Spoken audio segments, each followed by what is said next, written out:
Hello, welcome to another tutorial. I'm Lex Starwalker of Starwalker Studios, and I've been doing a lot of gaming on Roll20 lately, playing some D&D, and so I thought I would do a quick tutorial on how to set up Roll20. It can be a little overwhelming for someone the first time they try to use it, so this tutorial is just to help you out, starting out from the very beginning using Roll20.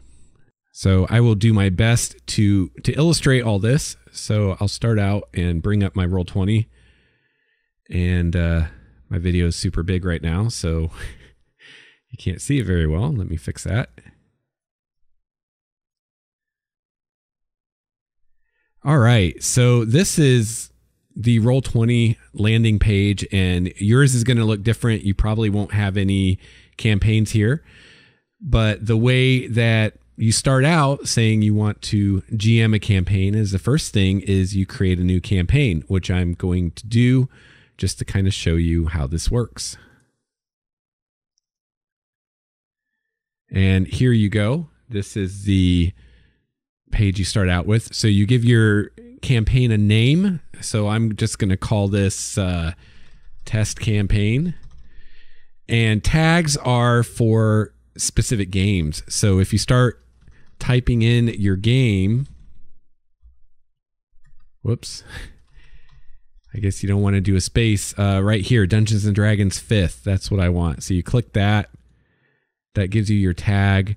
I'm going to see, I think there might be one for D&D. Yeah, D&D 5e. So depending on the game that you are running, there may be multiple tags that apply. So you can put as many in here as you want. Pretty much what this is for the looking for group tool. So if you're not going to be using that, the tags don't really matter. The other thing you want to do on this sheet is you want to choose a character sheet. And that's right here. And there are lots of character sheets for lots of different games. And a lot of games have numerous character sheets. So if we go down to D&D, we see we have two character sheets, 5th edition and 5th edition shaped. And when you select one, you see a preview of what that character sheet looks like. So here's the 5th edition one. This is the one I use in my Tyranny of Dragons campaign. And then 5th edition shaped. It's a little bit different. The functionality of these two sheets are fairly similar, almost identical. They're just laid out a little bit differently. So I'm going to go with this one. I think this one's a lot better laid out and looks better. But whichever one you want, you choose your sheet for your game. And then you go, I'm ready, create a campaign. And it creates your campaign. And it's actually going to load you into the campaign right away. So this is the virtual tabletop. You see you have a grid here, and this is where you start out making your campaign. So I got a little checklist here. So we created a campaign. The next thing you might want to do is invite players, or you might want to start setting things up. But since we're here, we'll start setting things up. So we chose our character sheet. So the next thing you're probably going to want to do is create a map. Okay, so if you click this button here, this shows you your pages. So right now we've got one page, the start page. We can click here to make a new page. So I'm going to actually make a new page, and I am going to set this up for the starter box adventure for D&D 5th edition, Lost Mine of Phandelver, however you want to say that. So I'm going to start out with the map for the Cragmaw hideout. So I'm just going to put Cragmaw hideout, hit enter. And right away, what I like to do before I even really start doing much is I want to go into my settings and change some of these settings. I usually change the page size because 25 by 25 is usually not big enough for what you're trying to do. I usually go at least 50 by 50. We have our scale, 1 unit equals 5 feet. Our background color. So a lot of times if I'm just using an empty tabletop like this, I don't have a map, I will choose like a brown or a green for the background. You can have your grid enabled or disabled. I want it enabled. And then your diagonals, you can choose. And I usually do the Pathfinder 3.5 compatible, because that is going to have your more accurate diagonal movement, where, you know, every other diagonal you use 2 squares of movement instead of 1. So that's what I usually do. And, you know, you can go from hexes to squares here. So that's basically what you want. Here you can set the color of the grid itself and the opacity. I usually go all the way up with opacity if I'm using a map, because a lot of times the maps will kind of override this. And then later, if the map actually has a grid of its own, I might turn this all the way down so you don't see this anyway. Fog of War, you can enable or disable. I will go ahead and leave that unchecked for now, but I'm going to be using that later. And so we're pretty much ready. So I hit OK. And now you see what I'm seeing here is this start page, because the blue box is around it. So I want to click and move over to this one. Of course, they look exactly the same. And this player ribbon here, this is what the players will see when they log in. So you can drag this around. So you can control what page your players are seeing. And you want to think about, in between games, what page you want them to see when they come into the game. I usually like to leave it on a page where they have their tokens on there. So if in between the game they want to fiddle with their tokens, they can. But that's up to you. So we're here. Here's our page. So the next thing that we want to be able to do is we want to be able to actually have a map on here. So I'm going to show you another window here. This is just a file window that I have open in Windows. So you just find the image that you want. Oh, wait, before I do that, I want to make sure I'm on the right layer. So you go to this box symbol, and these are the layers of your map. So you have the map and background layer, the objects and tokens layer, and the GM info overlay. So when you start creating the map, you want to go to the map and background layer. And all of these things you can change on the fly as well. So if you screw something up, it's not a big deal. And then I find the file I want. So here's my Cragmaw hideout. I want the player version. This one doesn't have labels on it. And you just drag the file over your desktop and let it go. And it uploads. And so we can get rid of this window. And there you go. There you're seeing the hideout. And then as long as I have my select move tool selected, I can move it where I want it. Okay, so now you can see that here's my grid on the tabletop, and you see that there's a grid on the map itself, and obviously they're not the same, right? So the way that you fix this is actually really easy. Here is a zoom slider, which you can slide up and down to zoom in and out. Another quicker way. Oh, and real quick, see what happened here. You can hold down your right button and move things around like that, just by holding down the right button. If you hold down the left button, you're going to be selecting something. Okay. So another way that you can zoom in and out that's even easier is hold down Alt on your keyboard and use your mouse slider. So I want to zoom in to where I can see these squares really well. And I'm going to be selecting a 3x3 square. So I want to find a place on my map where I can see 9 squares really well. So this looks like a good spot. And I am going to right click, go to Advanced, Align to Grid. Click that. And here we have a little instruction, grid alignment tool. And so that tells you basically what I'm going to tell you, but you want to get your cursor as close as you can in the corner between 4 squares, and you hold down your left button, and then you drag and select a 3x3 square grid, and then you let go. And then this is telling you what your grid cells look like. And right away I see there's a problem because it's a square. These two numbers should be the same. So I screwed up. I'm going to try again, and I'm going to hold down Alt, and I'm going to zoom in a little more because you really want to get right in that corner to really get it just right. And no matter what you do, it's never going to be perfect. See, that's not good. So we'll try again. And I am a perfectionist and super anal about shit. So I will fuck with this until I get it. Okay, that's still not quite right, but it's pretty close. 33 by 34. You know what? I'm just going to change this to 33. All right. So align to grid. So now you see that the squares on my tabletop grid and the squares on the map image grid are about the same size, but they're not lined up. So what I like to do is I like to zoom way out just to make sure, because I'm going to move this and see it's not even all on the page. So I need to go to my select move tool and drag it down so it's all on there. And now I'm going to zoom in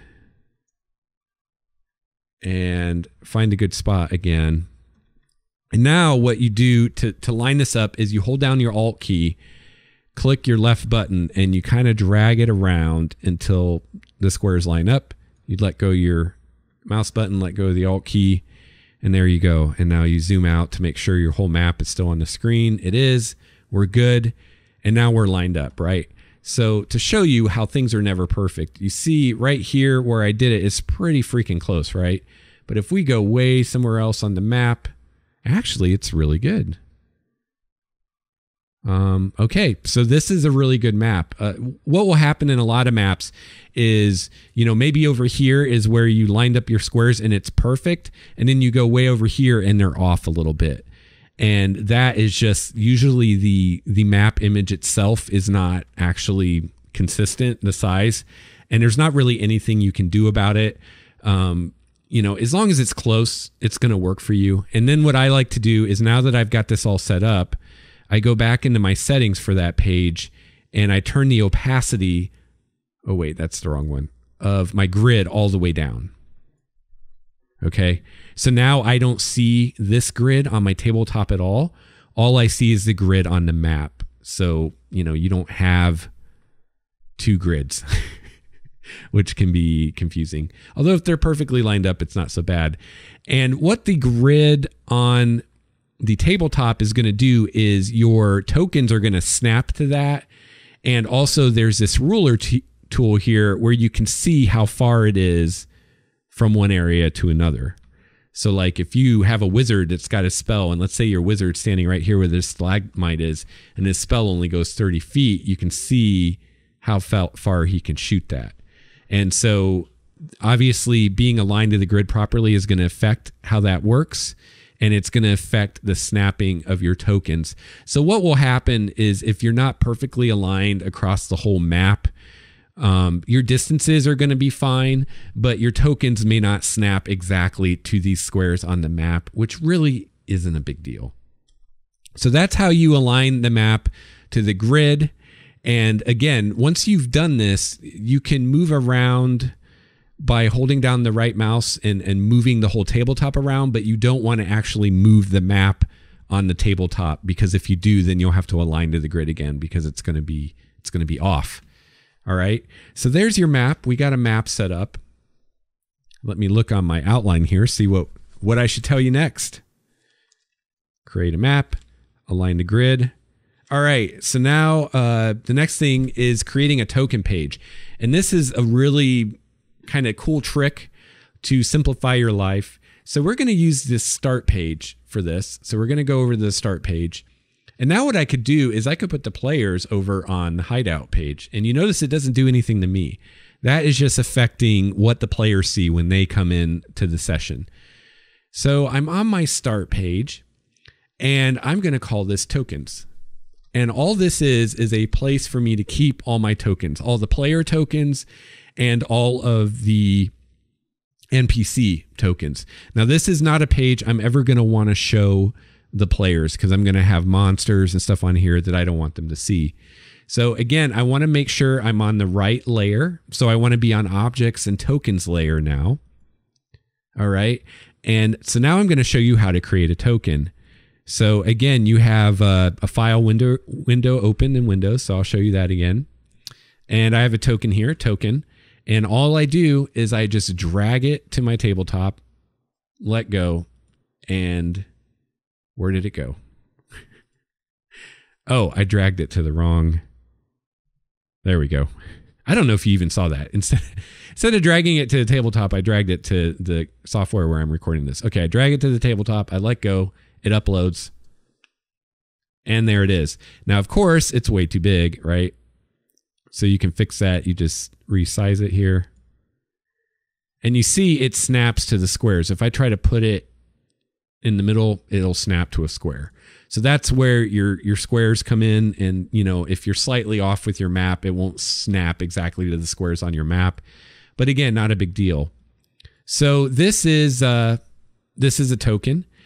And so this is a player token. All right. So I want to set this up so it associates with one of the player's character sheets.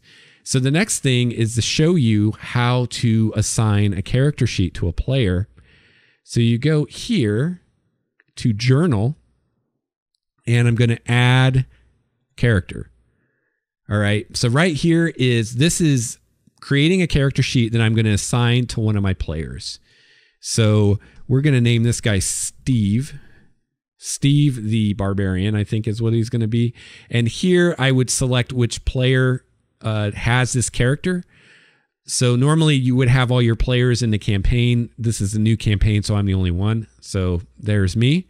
Can be edited and controlled by. So, you know, I don't want the other players to be able to mess with this character sheet, just the one that it belongs to. And here I can drop an image for an avatar. So this will just show up on the character sheet, a picture of that character. And here is where I can select a default token. So what will happen is if I don't have a token selected, this will be grayed out. I can't do anything. So I need to go to my tabletop. Oh, you know what? I've had that stupid window open this whole time. You can't see my token. There's a token. Sorry about that.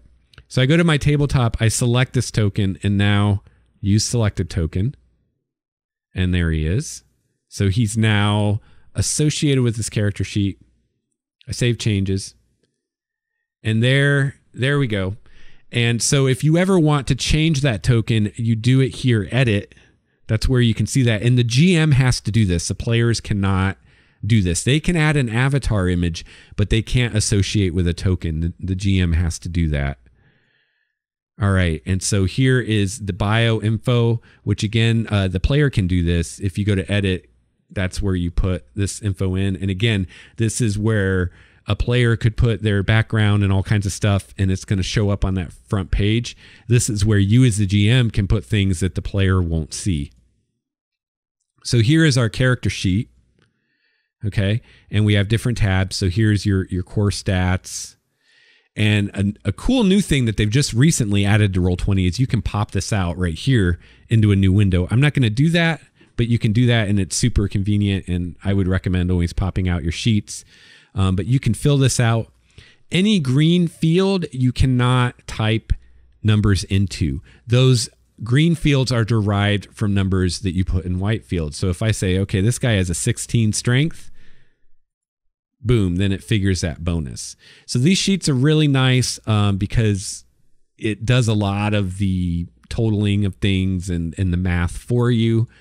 Here's your skills.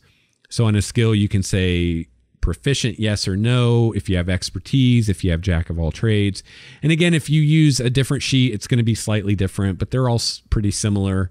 Background stuff, class. So here, if he's a barbarian, I say he's a level 1 barbarian, and then it's going to populate a lot of stuff because it knows things about a level 1 barbarian. So if we go over here, here's our proficiency bonus is populated. Overall level is populated. So if I said he was a level 1 barbarian, level 1 wizard, I come back over here and overall level 2. So it populates that for you. It's also, oh no, it doesn't do the saves auto. So you need to select. So barbarian, I'm guessing, gets strength and constitution for class saves. So that's how you designate that. But anyway, I'm not going to go super deep into the character sheet because obviously this is going to be different for whatever game you're using, but most popular games have character sheets for them. And then show all shows the whole sheet that you can scroll through. But the important thing that I wanted to show you here is that once you associate a character with a token, if you like change anything on one, it reflects on the other. So if you have hit points on your token and you change it on your sheet, it'll change on your token and vice versa. So now that we have that done, if we go to our token and we hit the sprocket here for settings, here again, we want to associate this with the character sheet. So represents character Steve. There he is. So now these are tied together, the token and the character. You can either show the nameplate or not. I usually don't. And these are bars that correspond with these 3 circles that can represent whatever you want them to. Now, red is usually health. So bar 3, I usually do hit points. Wow, this is different. Hit points used to be further up the list, I thought. Okay, so I do hit points there. And the other big thing is you want to go to advanced. And so that's bar 3, right? So if you want the players to be able to see that, you got to check here, bar 3, player permissions. They can see it, they can edit it. And I just usually check all these so I don't have to mess with it later. All right. And then we save here. Now there's nothing here because I didn't do hit points in the character sheet. So let's go back to the character sheet and let's say he's a barbarian. Let's get rid of the wizard. Let's keep this simple. He's a barbarian, so he has 1d12 hit dice, maximum hit points. Oh, let's give him a constitution. Let's say he's got a 16 con. All right. So our current max hit points would be 15. And our current hit points are 15, right? So now I close this and there we go. So there's 15 hit points. There's his health bar. And then what's cool is during the game, if you say he takes 3 damage, you click on this and you could do the math and type in 12, or you can type in -3, hit enter, and boom, it does it. And your hit point bar goes down. So again, you can set this up. You've got 2 other bars, a green one and a blue one you could use. You have auras. So let's say he casts a bless or something around himself and it's a 30-foot radius. You can do that. Make sure you have it here where you can see it. You save that. And it didn't. Oh, there it is. Cool, huh? And you can make it a square if you want. So lots of cool stuff. This can be really convenient during gameplay. And when I run games in person, I usually do theater of the mind. I usually don't mess with miniatures, but online using Roll20, it's really convenient to use the tokens, if only to track hit points and stuff, because you can visually see kind of where everybody's hit points are at. And yeah, so there you go. Now, one thing that you can do is you can right click copy to move them somewhere else. So let's say I want to put them over here on my hideout. I want to put him here. I can control V or right click paste and boom, there he is. Pretty cool, huh? And then I can use the ruler and see how far things are from him, stuff like that. Now, one thing that will happen is you'll use the ruler and then you'll go to move your guy and you have to go back to the select move tool. And again, remember, if you want to pan around, you don't have to select the pan. You can just hold your right button on your mouse and there you go. So the other thing I want to show you is how you can have monsters populated on your map ahead of time, and also how the fog of war works. So we're going to go to the settings for this and we're going to enable fog of war.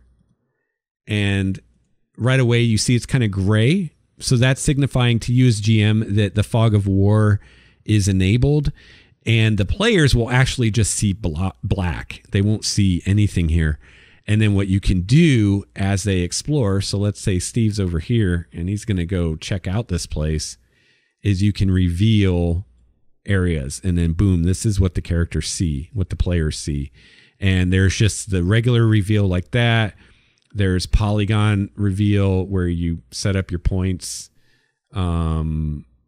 And then you can also either reset the fog to make the whole thing fogged over again, or you can hide areas and things like that. So that's pretty cool. Pretty cool stuff. And Fog of War is a lot of fun if you want to be able to reveal things a little bit at a time. So another thing, like I said, is I want to show you how you can kind of have your map set up to begin with and have it ready to go and be able to reveal things to your players. So remember, we have 3 layers. We have the map and background layer, which is what our background image is on. We have the objects and tokens layer, which is where our tokens are, and the players can interact with that layer. As long as they have permission to move a token, they can move it around. And then we have the GM info overlay. And so what you can do is you can go to the GM info overlay, and then you can drag things onto here and the players won't see it. So see, I'm on a different level here, or a different layer, so I can't interact with this token. So the other way is you can move tokens or anything else from one layer to another. So I'll go back to the objects and tokens layer, click here on Steve, right click, layer, GM layer. So you see now how he's kind of, you can see through him. This is telling you that he is on the GM layer and the players cannot see him right now. So I could, let's say there's goblins in these different rooms. I could have my goblin tokens all set up in these different rooms and have them all on the GM layer, and the players won't see them. And then I'm on my tokens layer. The players get in the room. I reveal it by getting rid of the Fog of War, and then they see the goblins. What I do is I go to GM info overlay layer, and here's this guy, right click, layer, token layer, and then boom, he appears and they can see him. So that's really great. You can set things up ahead of time. Now, one thing that I learned the hard way, and this is probably pretty obvious to most people, but it didn't occur to me, is if you're streaming your game, obviously the stream sees what you're seeing as GM. And so you're going to be showing all the things on your GM layer in the video. So I like to put notes here. So I'll go into my GM info layer and, like, let's say, I don't know, say there's a trap here. I can do where is it? Where is the text box? Text. I can put in a text box here. And I can say pit trap DC 10 to notice or whatever, right? And I can see that, and the players can't because it's on the GM info layer, okay? And obviously I would make that a bigger font and bold it and stuff so I could actually see it. But yeah, the text thing is kind of wonky because you see once I put the box there, and I go out of it, like I can't go back into it to edit it. I can delete it. I can make it bigger or smaller and stuff. But once you type in a text box and you go out of that box, you can't get back into it to edit the text. Or if you can, I've never been able to figure out how. So there's things like that with Roll20, but it's free. What are you going to do? So yeah, so, just be warned if you are streaming and you're putting text on your GM layer, obviously anybody watching the stream can see that. So, I just told my players, hey, don't watch the stream of this episode until we finish it, because there's spoilers, because you can see all the monsters in all the rooms, because you can see the info layer and you can see through the Fog of War. So that is how you do that. So let's see, we created a token page. We imported a token, set up a token, assigned it to a character. And the other thing about the token page, if I go back there, is on here, I will have all the player tokens and I will have monster tokens. And that way, like I can just, how to find a token, right? So let's say I need a goblin. I go here to art library. I type goblin, I search, and you're going to have some results that you have to buy, which actually none of the ones I have to buy are coming up, which is weird. Usually they're at the top. And then these are free. And then you just drag it and boom, there's your token. I think I'm on the GM layer. Yep, I am. So let's send him to the token layer. Although, you know, it just occurred to me, if I have him on the GM layer on my token page and I copy him over, he'd probably still be on the GM layer in the other page. I'm not sure about that. I've never done it that way. So then I can have one kobold. I can say, hey, this guy's got 5 hit points. And again, with the monster, I'm not going to associate him with a character sheet. I'm just going to enter, you know, his hit points, make sure the players can see them. If I want them, maybe I don't want them to see that hit point bar. So he's got 5 out of 5. And you got to do the out of 5 to see the bar. If you just put 5 here, you won't see the bar because it doesn't know how much the bar holds. And so there, you know, if you want the players to be able to see how injured he is as he takes damage, you can show them the bar, or you can just have the bar visible to you so that just you know. But the thing is I don't need to put 30 kobolds on my token page. I can just put one, and then I can, when I need him on my map, I can copy him. I go over to my map, and then I can just paste all day long. Paste, paste, paste, paste, paste, paste, as many as I need, right? Now, obviously, if your token, or if your kobolds don't all have the same hit points, then, you know, that's not going to work as well for you. But you can just fix those later. You still don't, you know, you can just have one image for each image that you need. You don't need to have duplicates. You can do that when you copy them over to where you want them. And the nice thing about that token page is if I ever need a kobold again, he's right here. I don't have to go find one again. So that's pretty nice. That's why I like having the token page. Now, another big thing that makes Roll20 very convenient is macros.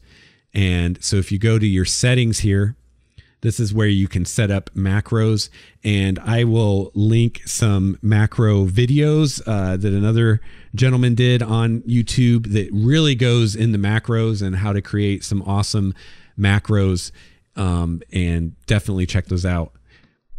So the way that you add your macros is you just hit add here, you type in your macro, and it's pretty much that simple. You also, if you're going to use macros, want to show the macro quick bar, and then click here to show your macro here. And then this is a button that you can click on and play.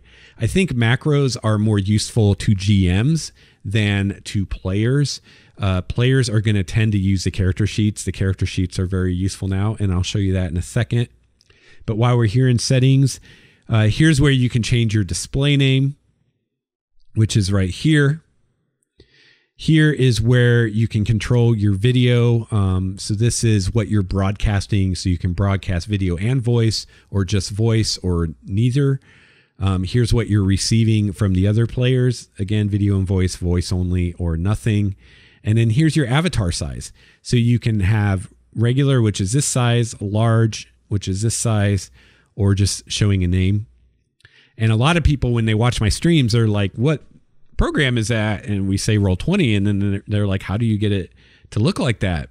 And a lot of times it's just because I use the large avatars. And normally you would see my video here, but I'm using another program for the video. So that's why you don't.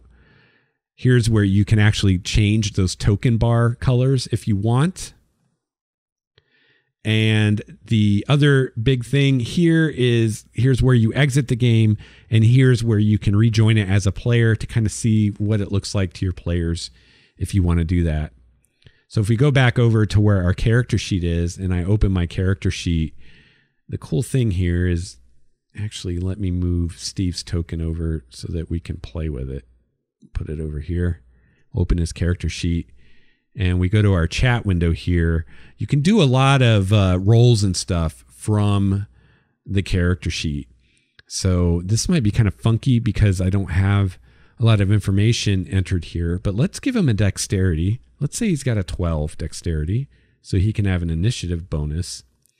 And what I want to show you is the turn tracker. So if you click this guy here that looks like a clock, you get your turn tracker. And let me get, where'd my kobold go? Let me get my kobold over here. And we'll get Steve back up. All right. So this makes initiative super easy. What your players can do is Steve wants to roll initiative. He clicks on this token to select it, and then he rolls initiative.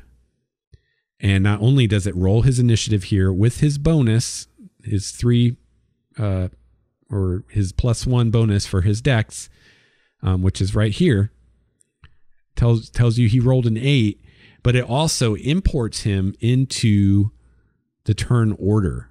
Okay. And now my goblin, I'm going to roll initiative. Now him, I would need a macro for, and I am just going to paste this macro in real quick just so I can show you how this works. I'm going to add a macro, call it initiative. And I guess you can see this macro when I paste it in. But again, I will, in the comments of this, I will link a video that has this and a lot of other helpful macros. But that's what the macro looks like for the initiative macro. And I will save that there. I will put it in my bar. I'm showing the macro bar. All right. So now with this says the same thing, but you don't need a character sheet. You can do it with a token. So I want to roll for my my kobold. There we go. I target him. I click initiative. Or actually before that, I want to make sure he has a name. He does not have a name. So I will call him Kobold. There we go. Because you're going to want a name in here. Otherwise, it'll just show a little icon. Okay, I hit initiative. Ask me for my modifier Kobold. He's got a +2 to his initiative. And boom, there he is. So there's a little icon for him. There's his name and there's his initiative. And then what you do, once everybody's rolled their initiative and they're all populated, you hit this descending order and it orders it all for you. And then as each person takes their turn, you do the next turn button. So kobolds all go, and now it's Steve's turn. Steve goes, and now it's back to the kobolds. And then as kobolds are killed, you can either delete the token, which will remove them from the turn order, I believe. Let's see. Yep. Or you can click this trash icon there. And then the other thing you can do is if you've got a bunch of people in here, the quickest way to clear this for the next combat is you click this, remove all turns, clear list. Yes, clear it. And there you go. So that's your turn order, and you can resize this. You can move it anywhere on the screen you want. Hopefully one day they'll have this where it pops out. Will be super cool. And you can get rid of it. And again, you just get it back by clicking the clock. So that's turn order and initiative. So again, on the character sheet, you can make your saving throw rolls here. And since this is D&D, it's doing everything with advantage, disadvantage shown. So that's why you're seeing 2 numbers here. It's 2 rolls. So if it's just a straight roll without advantage or disadvantage, you just always use the first number. Otherwise, you use either the higher if it's advantage or the lower if it's disadvantage. And you can, if you like go into your spell book and you start adding spells, you can cast the spells, show spell info. There's a lot you can do with the character sheets. And if people need help with that, let me know. I can always do another video about that. But it's pretty self-explanatory, pretty easy to figure out this stuff if you just fiddle around with it. So finally, I've shown you how to set up a map. You can do a lot of other things. Like we could add a page and come over here and you could just have an image. Like maybe you just want, or you could have a map that is not something that has a grid. So here's a map of the area for this adventure. So again, I don't want a grid for this, obviously. So I would just go here to the settings for this page and I would just disable the grid and then it goes away. And then here's my nice area map and I can have the players go over there. And I usually put my token page all the way to the right, so I never intentionally put the players over there. Another thing you can do is you can archive. So let's say we've done Cragmar Hideout. We're done with that, but I don't want to get rid of it because I might need it later. I go to settings, archive page, and then we have an archived all of our lists, and then you can hit restore to bring it back into here.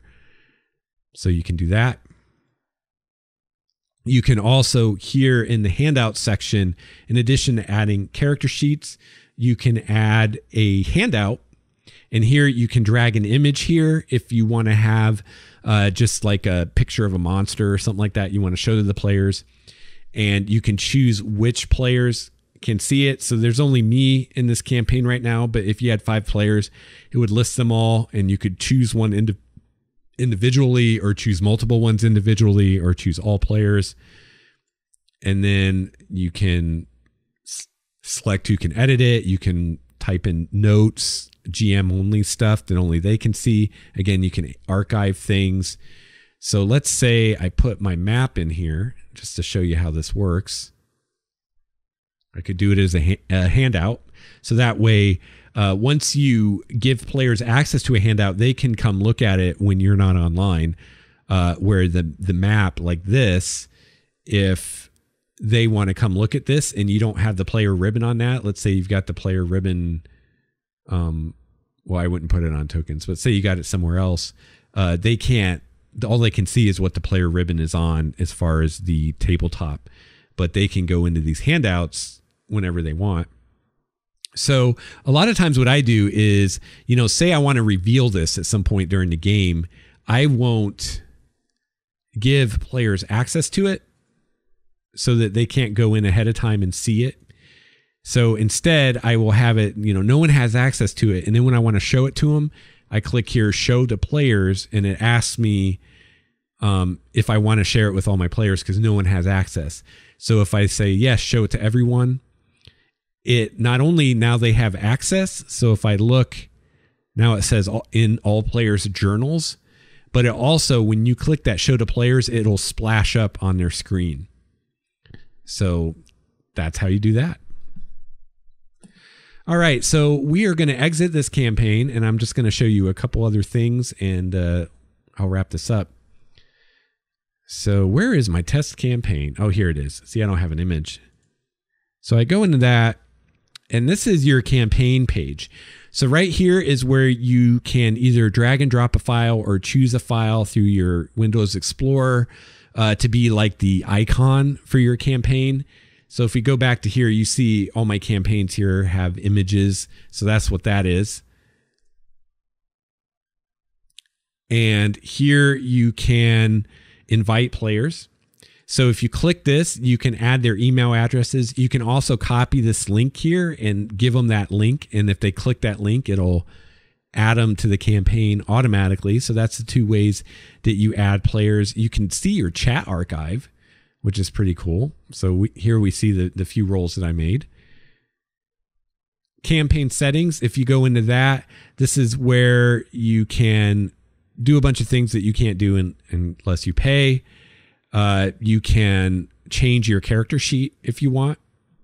Now, the thing I'm not sure about, like for instance, the D&D sheets, there's 2 different D&D sheets right now, and they're very similar. And I'm not sure if I have this sheet selected and my players, all make characters and then I change it. I'm not sure if it will change their characters to the new sheet or if they'll have to start over. I'm guessing they'll have to start over, but I don't know for sure. So I go back to my details. This will show your most recent forum posts. So you have a forum for your campaign, or you can go to the discussion forum to see all of them because that's only going to show like maybe 5 or 6 or something. Journal is something that you need to pay for to get. Looking for players listing is here. You can create a listing for your campaign. And if you see here, looking for group, you can go into here and search for people that are looking for games, and you can enter parameters of what kind of games you're looking for, things like that. So if you do the creating a listing, it's going to put you into that. Now, personally, I don't use that. I've tried finding games that way, and it's not terribly useful. It doesn't really search very well. It'll show you a lot of non-relevant stuff. And then a lot of people, when they create their campaign, they make this listing and then they never take it down. And so 6 months later, you know, they've been playing for 6 months. They're not looking for players anymore, but their listing is still there. And so when you do the looking for group, you end up like 9 out of 10 things are either campaigns that aren't even being played anymore, or they're not looking for players anymore, or whatever. So I find that a pain in the ass. If you're looking for a game in Roll20, what I do is I go to the community forums, and you go down here to the looking for group. And this is where you're going to find the current stuff. I mean, you can see this was 8 minutes ago. Someone posted in this thread. So this is what I do. So I never do the creating a listing in the looking for group. Because the other thing is when you make that listing, people can post into your forum, which I don't like. So I never do that. I think that's kind of a useless feature, honestly. But there it is if you want it. And then the other thing is here you can set up when your next session is going to be. Oh, here's where I set up when I'm playing. So we're playing D&D 5e. Next game will be, so this is April 22nd. We're going to play on the 23rd. We're going to play at 6 p.m. and we're going to do 6:30 p.m. And then I hit save. And here it is. This is my time zone, Eastern Daylight Time. Tells me it's 1 day from now. Here I can put in a description, whatever you want. We're going to kick some goblin ass. There we go. Now this is nice. Personally, I use Google Events to schedule. I do this too, but I like Google Events because it puts it in your Google Calendar. If you have an Android phone like me, it syncs it with your phone and it sends you reminders. This won't send you any reminders. It won't tell your players, hey, don't forget you have a game tonight. Google will. So I use Google for that. I did a previous video about how to set up Google Hangouts to run a game. Depending on your game, if you're doing a game where it's all theater of the mind, I really prefer Google Hangouts as long as the dice rolling is really simple. But for D&D, I like Roll20 because you can have macros for advantage and disadvantage. You can add in modifiers, things like that. So at least right now, the dice rolling in Roll20 is a lot more robust than in Google Hangouts. Although I did see a post from the gentleman who does the Dice Stream app for Google Hangouts on Google Plus that he is working on that again. So we might have more features like that in the future, and I might be making a new Google Plus Hangouts video for gaming because I really like Hangouts better 9 times out of 10. But with D&D, I like Roll20 because it's nice having the grid and the miniatures when you want to have that, and it's nice having the macros for the dice rolling. So again, to invite players, you can go here and invite them by email address, and or you can right click here, copy link address, and paste that into I wouldn't put it in a forum post because anyone who clicks on that is going to be added to your campaign, but you can email that link to people or send it in an instant messenger or whatever you want. So that's the basics of how you set up a Roll20 campaign. Definitely let me know what you think. If there's questions you have or things that I didn't cover that you want to know about, let me know. I'd be happy to do another one of these videos. But just let me know if you have any questions, and I'd happily do another video and answer those questions. But I think that'll get you started, get you going on Roll20. It's a lot easier to play on Roll20. So if you're not sure if it's for you, try a one shot or something as a player, and you can kind of get a feel for how it works.